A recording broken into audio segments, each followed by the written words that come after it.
দেখো আমি এখানে 4 থেকে কিভাবে 2 √2 পাই। আমরা কি জানি 4 সমান হচ্ছে 2 × 2, তাই না? তাহলে দেখো আমরা 2 কে রেখে দিলাম, এই 2 সমান একটা 2, আমি যদি লিখি যে এই একটা 2 সমান এই 2 সমান √2 × √2 লিখতে পারি না? কারণ কি? কারণ তো √2 স্কয়ার, আমি যদি লিখি কি √2 স্কয়ার, √2 স্কয়ার যদি লিখি, এই √2 স্কয়ার মানে কি? √2 স্কয়ার এই যে স্কয়ার এখন রুটটা কাটা গেলে বাকিটা কি শুধুমাত্র কি 2 থাকে। তাহলে আমরা কি লিখতে পারি? এই 2 সমান কি লিখতে পারি?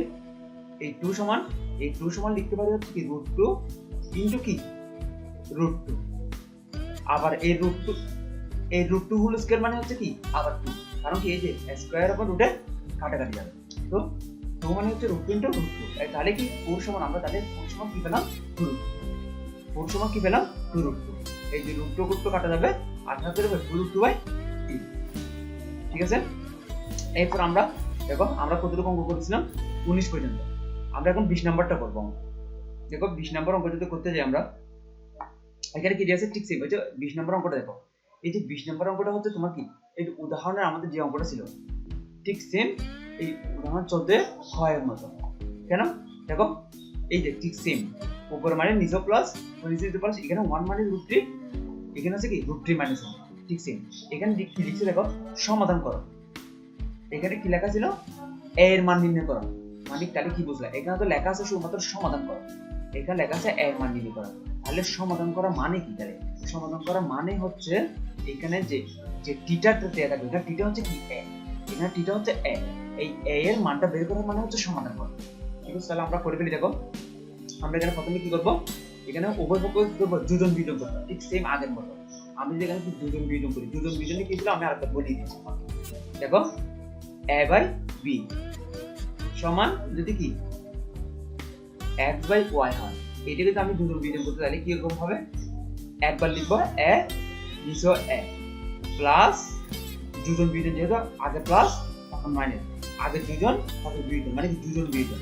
তারপর হচ্ছে কি এই দ্বিতীয় b, এটা হচ্ছে কি আমাদের কি এই এই পার্টের জন্য। তাহলে x + y জন্য কি রকম হবে?